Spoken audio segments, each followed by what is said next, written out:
Kira-kira apa yang harus saya bawa ketika menghadap Allah? Enggak mungkin saya membawa tertawa sepanjang hari ke hadapan Allah. Tidak mungkin saya membawa perbuatan mancing seharian ke hadapan Allah, main bola seharian ke hadapan Allah, ghibah seharian kepada Allah, ke hadapan Allah. Tidak mungkin kita serahkan itu. Orang yang kemudian merasa terpikir bahwa ada kehidupan setelah kematian, dan setelah kematian harus mempertanggungjawabkan semua perbuatan di dunia, maka dia akan terpikir jangan sampai dia pulang menghadap Allah tidak ada apa-apanya. Maka dia berusaha mengambil manfaat dunia dan akhiratnya untuk menghadap Allah Subhanahu wa taala. Maka hadirkan bahwa setelah kehidupan itu ada kematian. Kemudian yang keenam, berdoalah kepada Allah Subhanahu wa taala. Karena doa itu silahul mukmin. Jangan sampai kita ini dimalaskan untuk berbuat kebaikan, berbuat kebajikan. Tapi jadilah fa idza faraghta fansab. Kalau kita sudah menyelesaikan semua satu amalan, maka bergerak kepada amalan yang lain dan begitu seterusnya. Jadi setiap waktunya tidak ada yang disisakan sama dia. Capek zikir baca Quran, capek baca Quran salat sunnah, capek salat sunnah silaturahim, capek silaturahim dan begitu seterusnya. Kalau bisa tasalsul. Jadi terikat satu amal soleh dengan amal soleh yang lainnya, supaya Allah Subhanahu wa taala memudahkan jalan kita ke surga. Fa amman a'ta wattaqa saddaqa bil husna fasanu yassiruhu lil yusra. Sudah mudah jalan ke surga, Allah mudahkan lagi jalannya. Kenapa? Karena dia tidak pernah membiarkan waktu-waktunya tersisa kecuali untuk ketaatan kepada Allah Subhanahu wa taala. Bismillahirrahmanirrahim. Baik, kita mulai. Bismillahirrahmanirrahim. Assalamualaikum warahmatullahi wabarakatuh. Alhamdulillah wassalatu wassalamu ala Rasulillah wa ala alihi wa sahbihi wa mawalah wa la hawla wa la quwata illa billahi wa ba'du. Perhatikan bukunya. Kita akan melanjutkan kajian kita, masih membahas kitab Bahjah Qulubil Abrar, dan kita masuk pada poin ke-66 halaman 218. Baik, kita baca hadisnya baru kita jelaskan. An Ali ibn al-Husain rahimahullahu ta'ala qala Rasulullah sallallahu alaihi wasallam min husnil islamil mar'i tarkuhu ma la ya'ni. Rawahu Malik wa rawahu Ibnu Majah an Abi Hurairah wa rawahu Tirmidzi an Ali bin Husain wa an Abi Hurairah radhiyallahu anhum ajmain. Dari Ali bin Husain, semoga Allah merahmatinya, beliau berkata, Rasulullah sallallahu alaihi wasallam bersabda, di antara tanda baik Islamnya seorang hamba adalah dia sanggup meninggalkan perkara-perkara yang tidak bermanfaat dalam hidupnya. Hadis ini banyak dipuji oleh para ulama. Di antaranya perkataan Al-Hafidh Ibnu Rajab Al-Hambali. Beliau mengatakan bahwa hadis ini aslun min usulil adab. Hadis ini adalah pokok dari pokok-pokok adab. Bahkan Al-Imam Hamzah Al-Kinani rahimahullahu ta'ala mengatakan hadis ini adalah hadis thuluthul Islam, sepertiga dari kandungan Islam. Bahkan Al-Imam As-San'ani rahimahullahu ta'ala mengatakan bahwa hadis ini termasuk hadis jawami'ul kalim an-nubuwah, hadis yang sangat singkat namun memiliki syarat dan padat makna. Bahkan dikatakan oleh Al-Imam Ibnu Hajar Al-Haytami rahimahullahu taala bahwa hadis inilah rub'ul Islam, seperempat daripada Islam. Bal huwa nisful Islam, atau boleh dikata separuh daripada Islam itu sendiri. Kenapa hadis ini dikatakan sepertiga atau boleh jadi mungkin seperdua daripada Islam? Karena Islam itu separuhnya adalah adab. Islam itu separuhnya adalah akhlak. Makanya kemudian para ulama sangat memuji hadis ini, walaupun pendek tetapi syarat dengan makna yang luar biasa.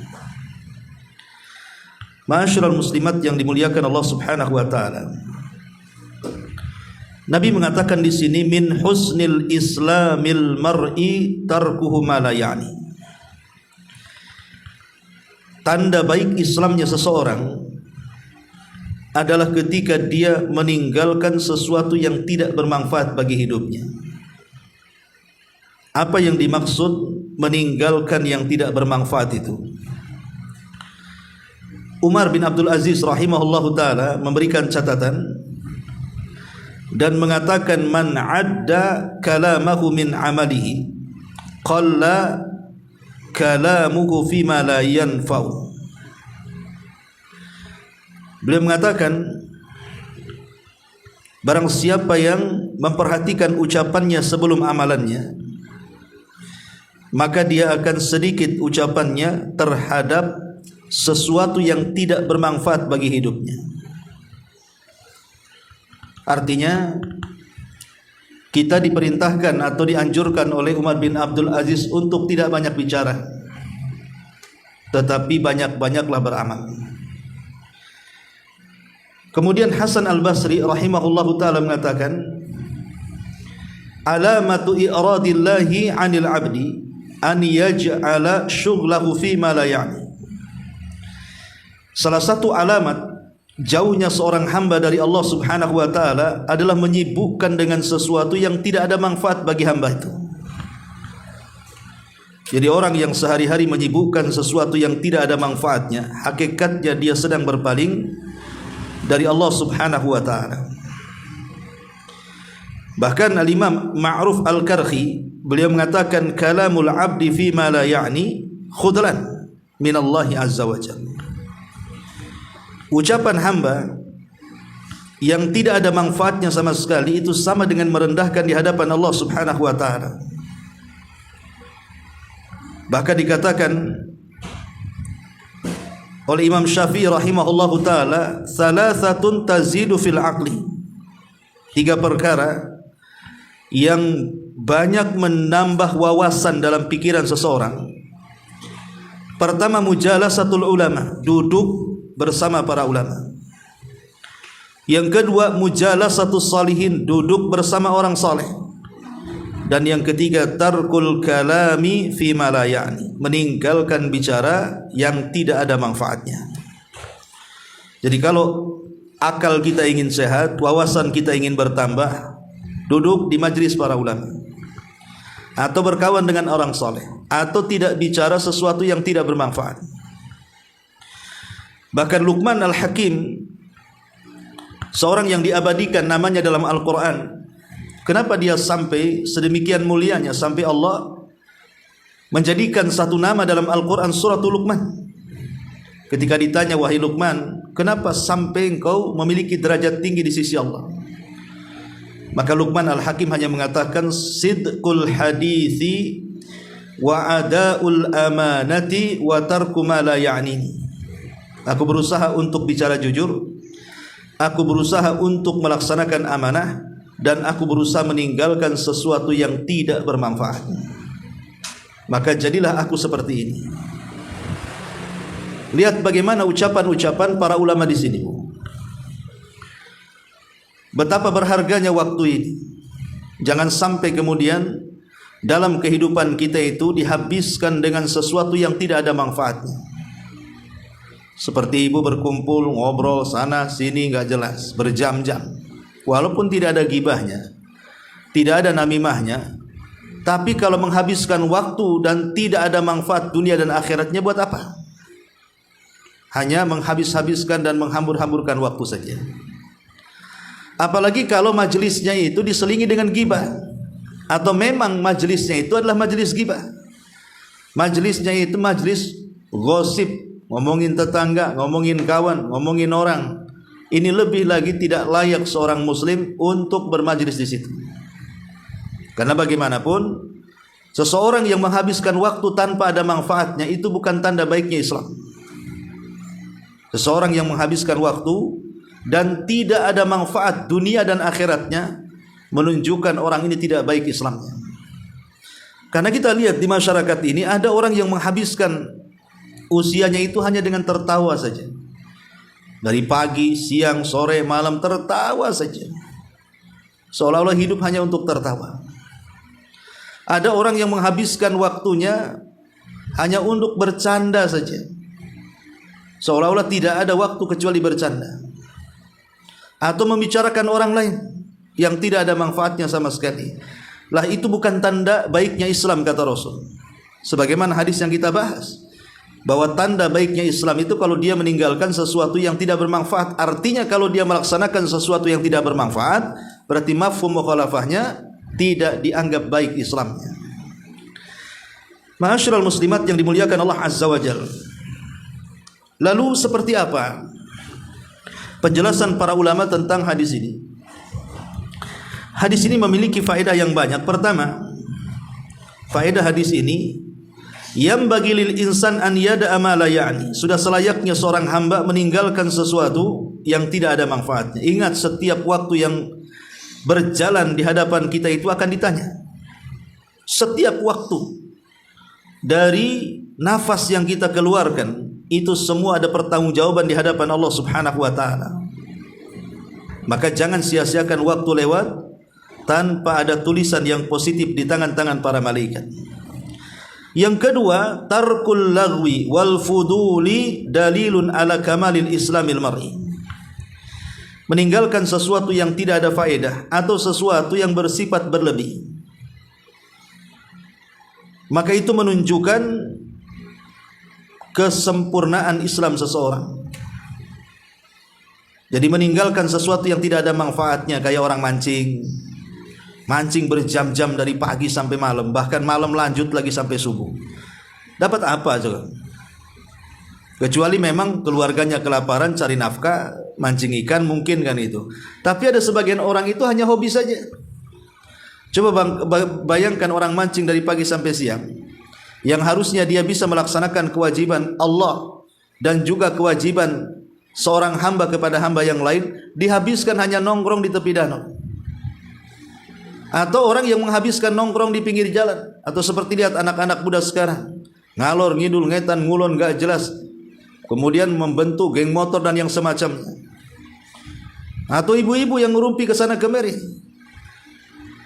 Sampai saya itu pernah lewat di perumahan, Bu. Itu setiap habis asar itu selalu ngeluarkan kursi di tepi jalan gang perumahan itu.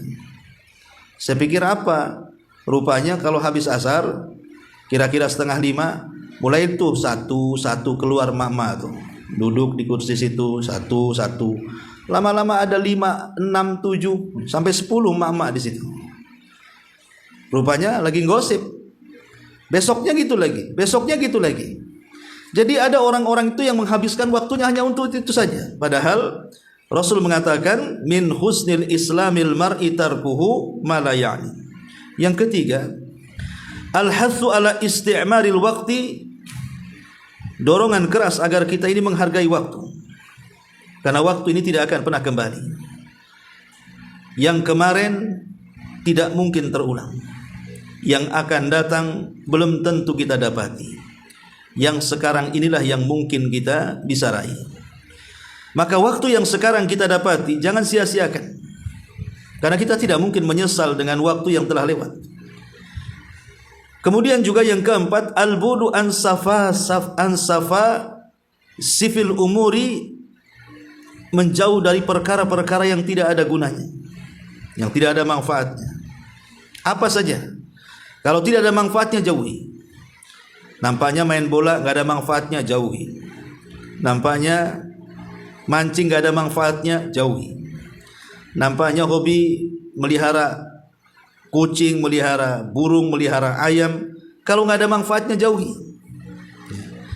Karena bagaimanapun seorang muslim harus memanfaatkan waktu sebanyak-banyaknya yang bermanfaat. Kemudian yang nomor 5, at-tadakhul fi ma la ya'ni yuaddi ila syiqaq bainan nas. Masuk kepada perkara yang tidak ada manfaatnya terkadang bisa menjadikan keretakan di antara manusia. Umpamanya ibu sedang ngobrol dengan kawan-kawannya, terus kawannya ini ngobrol soal keluarganya, entah suaminya, entah anaknya, entah apa, ibu nimbrung pula sama obrolannya. Bahkan komentari suami orang, komentari anak orang, komentari orang tua orang, komentari barang-barang orang, rumah orang, kendaraan orang, nggak usah dikomentari. Kita ini punya kehidupan sendiri, jangan masuk ke kehidupan orang kalau tidak diundang, ya. Dan hadis ini juga yang nomor 6 adalah aslun azimun li kamalil khalq, li kamalil khuluq.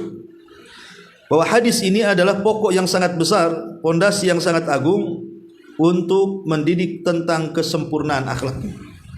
Karena bagaimanapun orang yang berakhlak adalah orang yang menjaga lisannya tidak mungkin mengucapkan sesuatu yang bermanfaat kecuali sesuatu yang bermanfaat. Tidak mungkin menggunakan pandangannya kecuali kepada sesuatu yang bermanfaat. Tidak mungkin menggunakan telinganya kecuali mendengarkan sesuatu yang bermanfaat. Tidak mungkin menggerakkan kaki tangannya kecuali menggerakkan kepada sesuatu yang bermanfaat.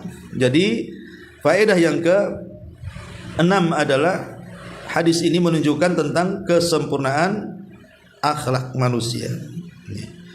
Dan hadis ini juga al-hathu 'alal istighali fi ma ya'nil mar'i min syu'uni dinihi wa dunya. Hadis ini juga ada dorongan keras kepada kita agar kita menyibukkan dengan perkara-perkara yang bermanfaat bagi dunia kita. Dan lebih daripada itu manfaat untuk akhirat kita. Daripada kita ngobrol sana sini, gibah sana sini, masuk ke rumah tangga orang, mengomentari orang, bagus kita melakukan sesuatu yang manfaat bagi kehidupan. Mungkin ibu di rumah buat kue, bisa dijual, ya. Buat gorengan, bisa dititip. Buat apa pakaian kalau pandai jahit. Buat jilbab, buat busana muslim yang syar'i kalau memang mampu. Ambil manfaat-manfaat dunia yang ada manfaatnya. Yang jelas ada manfaatnya gitu kan, gak disibukkan dengan yang lainnya. Atau ibu suka nanam cabai, nanam bawang, nanam apa, kan ada manfaatnya, Bu. Kalau sudah besar berbuah bisa dipetik. Ya. Atau mungkin ibu yang suka bunga-bunga, ya sudah nanam bunga, bisa dijual lewat online gitu ya. Jadi ambillah sesuatu manfaat di dunia ini kalau bisa, ya. Daripada kemudian menghabiskan waktu yang tidak ada manfaatnya.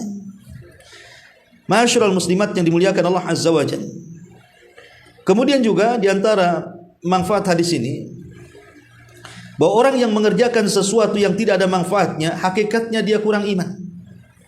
Hakikatnya seseorang yang masih melakukan sesuatu yang tidak ada manfaat sama sekali, kata para ulama, itu termasuk daripada alamat naqis al-iman, alamat kurangnya keimanan seseorang kepada Allah Subhanahu wa ta'ala.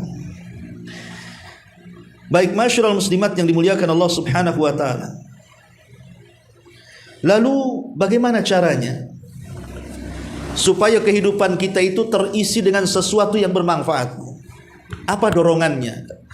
Masalahnya kan namanya kita manusia ini terkadang tidak menahan syahwat kita ini, tidak menahan nafsu kita ini, sehingga mau tidak mau harus melangkahkan kaki tetangga, akhirnya mau tidak mau menggibahi orang lain, mau tidak mau kemudian melakukan hal-hal yang tidak ada manfaatnya. Bagaimana caranya menghentikan itu?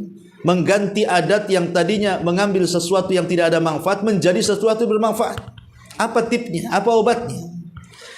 Ulama mengatakan yang pertama, antal zama ma ya'nika, harus istiqomah.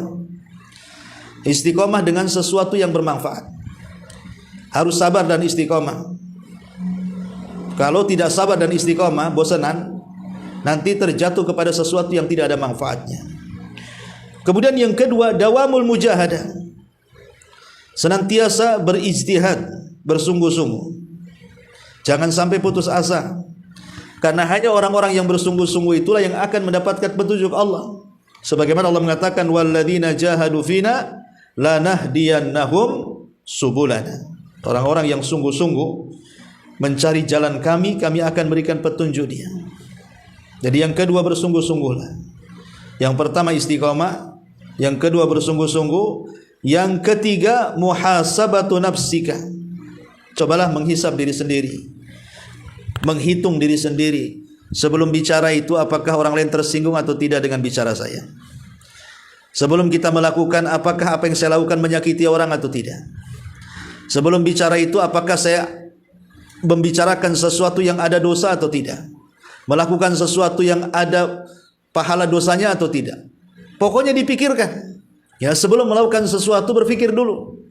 Ini kalimat kalau diucapkan dapat pahala, ucapkan. Ini kalimat kalau diucapkan dapat dosa, jangan diucap. Ini perbuatan kalau dilakukan manfaat dunia akhirat. Ini perbuatan kalau dilakukan gak ada manfaat, jangan lagi akhirat dunia pun tidak, maka jangan lakukan. Itu namanya muhasabah. Jadi berfikir sebelum bergerak. Kemudian yang keempat, dawamu muraqabatika lillahi azza wajalla. Pasang CCTV. Maksud CCTV di sini artinya merasa diawasi oleh Allah Subhanahu wa taala. Karena orang yang merasa diawasi oleh Allah tidak mungkin dia melakukan kepada hal-hal yang tidak ada manfaatnya. Kalau dia melakukan hal-hal yang tidak ada gunanya, tidak ada manfaatnya, maka dia merasa itu tidak patut karena dilihat Allah Subhanahu wa taala, sehingga dia berusaha rajin dan mengambil sesuatu yang bermanfaat karena merasa diawasi. Merasa diawasi oleh Allah. Contoh saja, jangan lagi bicara tentang Allah kepada hambanya. Manusia dengan manusia sajalah. Contoh saja pekerjaan di bangunan. Kalau ditongkrongi sama bosnya, dipelototi, tidak ada tukang malas itu. Mereka akan bermanfaat bekerja. Tapi coba bosnya pergi, tidak merasa diawasi. Boleh jadi kerja 2 jam, duduk, merokok, ngobrol sana sini, nggak ada manfaatnya.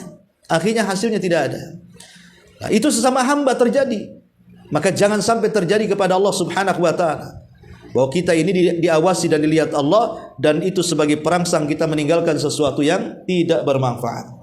Kemudian yang kelima, antastahdhira mauqifaka ghadan baina yadayillah. Antastahdhira mauqifaka ghadan baina yadayillahi ta'ala wa khasatan al-mahsyar alladhi qala Allahu azza wa jal yawma yafirru al-mar'u min akhi wa ummihi wa abi wa sahibatihi wa bani li kulli imri'in minhum yawma idzin sya'nun yughni. Yang kelima, hadirkan dalam hati kira-kira apa yang harus saya bawa ketika menghadap Allah. Enggak mungkin saya membawa tertawa sepanjang hari ke hadapan Allah. Tidak mungkin saya membawa perbuatan mancing seharian ke hadapan Allah. Main bola seharian ke hadapan Allah. Ghibah seharian kepada Allah, ke hadapan Allah. Tidak mungkin kita serahkan itu. Orang yang kemudian merasa terpikir bahwa ada kehidupan setelah kematian, dan setelah kematian harus mempertanggungjawabkan semua perbuatan di dunia, maka dia akan terpikir jangan sampai dia pulang menghadap Allah tidak ada apa-apanya. Maka dia berusaha mengambil manfaat dunia dan akhiratnya untuk menghadap Allah Subhanahu wa taala. Maka hadirkan bahwa setelah kehidupan itu ada kematian. Kemudian yang keenam, berdoalah kepada Allah Subhanahu wa taala. Karena doa itu silahul mukmin. Jangan sampai kita ini dimalaskan untuk berbuat kebaikan, berbuat kebajikan. Tapi jadilah fa idza faraghta fansab. Kalau kita sudah menyelesaikan semua satu amalan, maka bergerak kepada amalan yang lain dan begitu seterusnya. Jadi setiap waktunya tidak ada yang disisakan sama dia. Capek zikir baca Quran, capek baca Quran salat sunnah, capek salat sunnah silaturahim, capek silaturahim dan begitu seterusnya. Kalau bisa tasalsul. Jadi terikat satu amal soleh dengan amal soleh yang lainnya, supaya Allah Subhanahu wa taala memudahkan jalan kita ke surga. Fa amman a'ta wattaqa saddaqa bil husna fasanu yassiruhu lil yusra. Sudah mudah jalan ke surga, Allah mudahkan lagi jalannya. Kenapa? Karena dia tidak pernah membiarkan waktu-waktunya tersisa kecuali untuk ketaatan kepada Allah Subhanahu wa taala. Ma'asyiral muslimat yang dimuliakan Allah Subhanahu wa taala. Dan kalau kita berusaha untuk mengambil manfaat dan meninggalkan yang tidak bermanfaat, ini baik dalam kehidupan kita, akan membawa keberhasilan pada kehidupan kita. Orang yang telaten dalam kehidupan dunia saja terkadang mudah berhasil karena dia istiqomah di situ. Tapi orang mudah putus asa, tidak pernah telaten, dan lebih banyak kemudian melakukan hal-hal yang tidak ada manfaat, ya biasanya susah suksesnya. Nah, dari sini kita tahu bahwa hadis ini sangat baik sekali untuk kita renungkan, bahwa tanda baiknya Islam adalah ketika seseorang berusaha untuk meninggalkan sesuatu yang tidak ada manfaat, baik dalam segi ucapan ataupun perbuatan. Sebaiknya hindari. Ya, ma'asyiral muslimat yang dimuliakan Allah Azza wa Jalla. Baik, kita akan baca sedikit apa yang dikatakan pengarang di sini. Perhatikan bukunya. Kata beliau, Islam secara mutlak tercakup pula di dalamnya makna iman dan ihsan, yaitu syariat-syariat yang tampak dan yang tidak tampak dalam agama Islam ini. Kaum muslimin terbagi menjadi dua bagian, sebagaimana yang ditunjukkan oleh kandungan hadis ini. Di antara mereka adalah orang-orang yang baik dalam keislamannya, dan ada pula yang jelek dalam keislamannya. Manusia terbagi dua dalam Islam. Ada yang baik saat mengerjakan Islam, ada yang tidak baik saat mengerjakan Islam. Dan itu kenyataannya seperti itu. Dalam Islam ada yang sholat, ada yang tidak, padahal sama-sama Islam. Dalam Islam ada yang puasa Ramadan, ada yang tidak, padahal sama-sama Islam. Dalam Islam ada yang haji, ada yang tidak, padahal dua-duanya mampu berangkat. Ada umroh, ada tidak, ada birrul walidain, ada tidak, dan begitu seterusnya. Memang manusia terbagi menjadi dua karena di situ ada partai Allah dan ada partai setan masalahnya.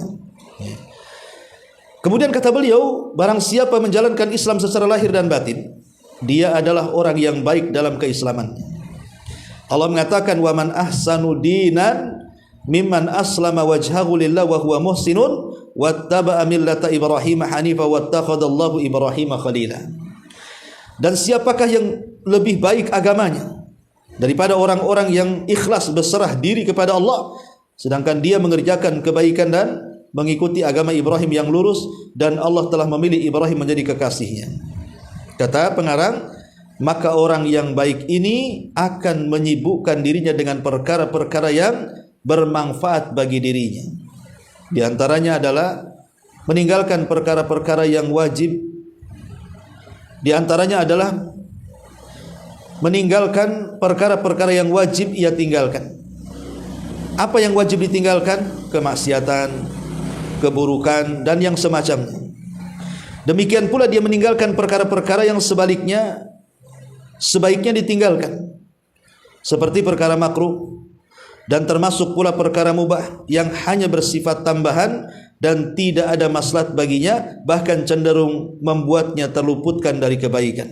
Nabi mengatakan, min husnil islamil mar'i tarkuhu ma la ya'ni. Jadi kata pengarang seolah-olah ingin mengatakan, jadilah manusia berakal. Manusia kan bisa membedakan, Bu ya. Ibu kan bisa membedakan mana perkara-perkara yang membawa manfaat, mana perkara yang tidak yang membawa manfaat kan? Saya kira ibu bisa membedakan. Ketika hendak mengucapkan atau melakukan sesuatu, pasti kita sudah terpikir bahwa ada ucapan yang baik, ada ucapan yang tidak baik. Ada perbuatan yang baik, ada perbuatan yang tidak baik. Maka berusahalah menjadi seorang yang baik Islamnya dengan cara tinggalkan sesuatu yang tidak bermanfaat.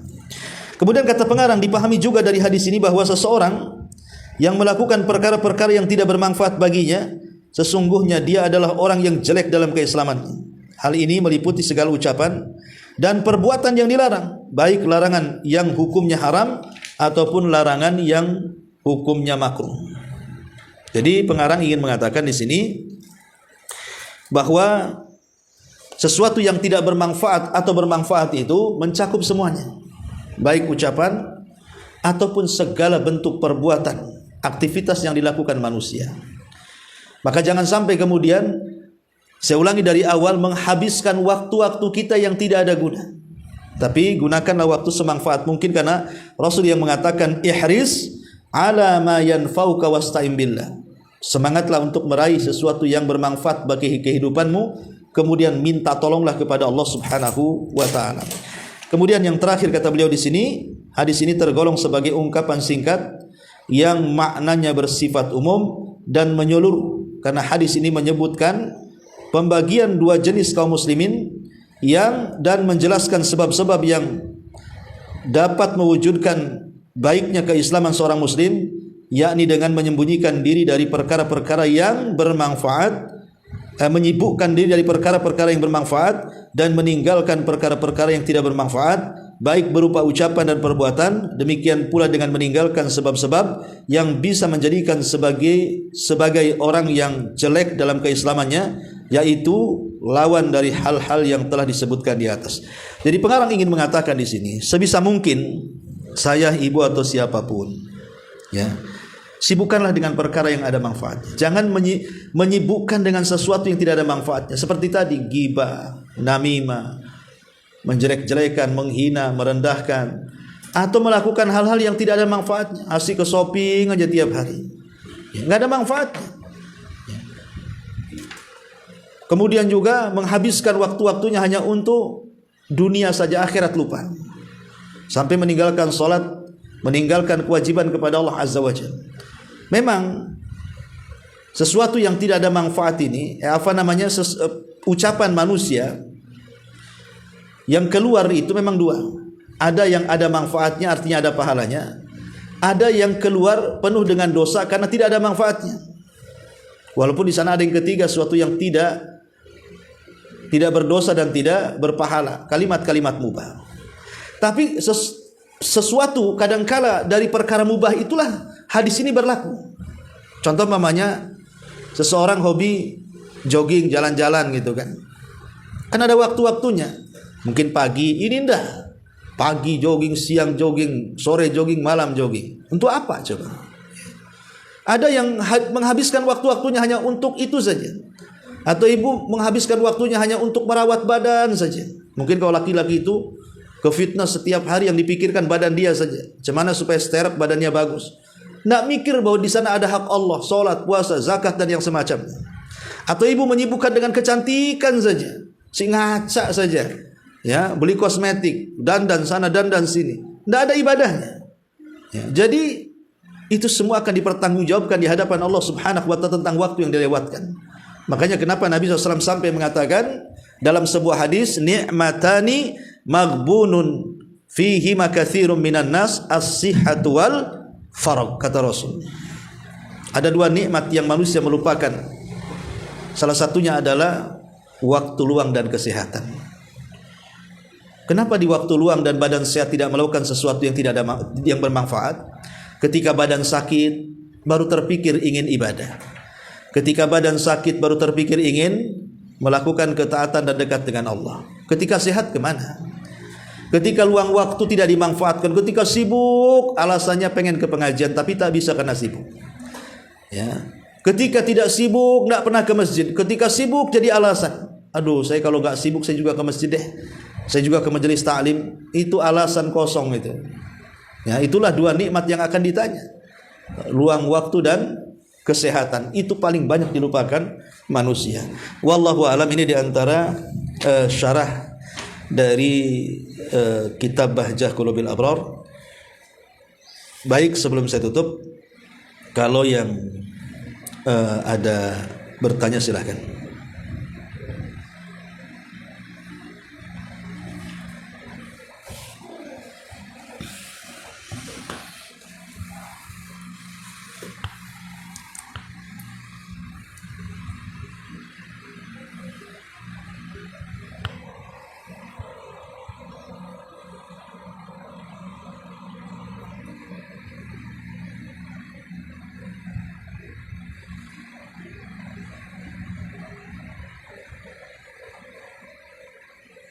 Iya, di sini ada pertanyaan dari YouTube ya, tentang bagaimana caranya supaya seseorang itu bisa istiqomah.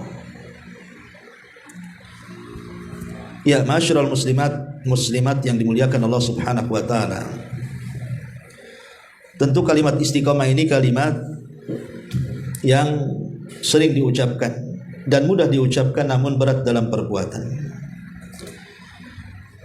Sebagian para ulama menyebutkan tentang sebab-sebab supaya kita bisa istiqomah itu. Pertama, suhbatus shalihin.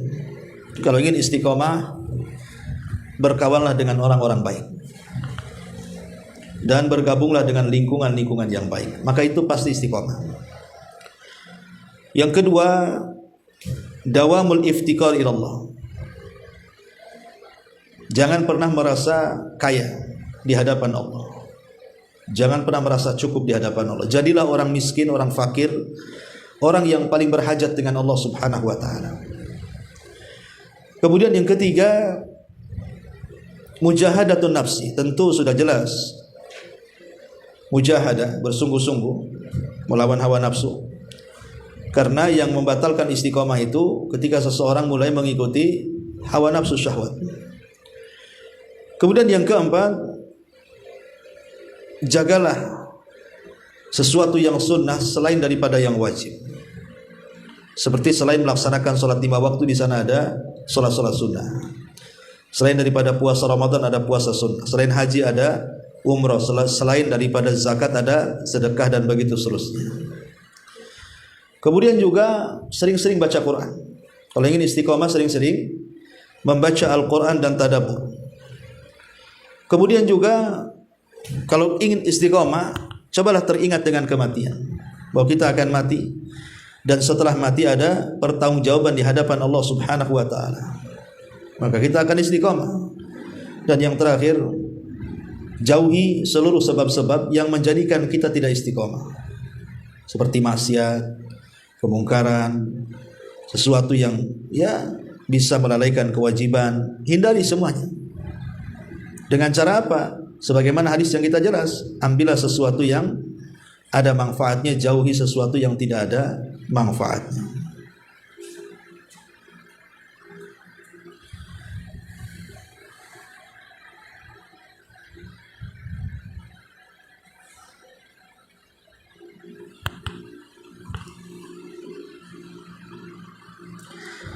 Baik, sampai di sini kalau tidak ada, kita tutup. Subhanallah bihamdika, asyhadu an la ilaha. Sila. Di YouTube. Apa ya? Mohon bertanya Ustaz, bolehkah kita bekerja sebagai YouTuber game? Game itu ada manfaatnya atau tidak? Tidak ada manfaatnya. Bahkan mencelakakan orang lagi. Betapa banyak anak-anak yang main game lupa waktu, lupa orang tua, lupa rumah, lupa segala-galanya. Makan pun lupa. Ya, sampai kalau mati pun lupa mungkin. Jadi sebaiknya tidak usah. Carilah pekerjaan itu yang ada manfaatnya, baik untuk pribadi ataupun untuk orang lain. Karena game ini kan melalaikan. Sesuatu yang melalaikan jangan diambil penghasilan, karena melalaikan orang. Ya, maka sebaiknya cari pekerjaan yang lebih berfaedah lagi. Wallahu a'lam.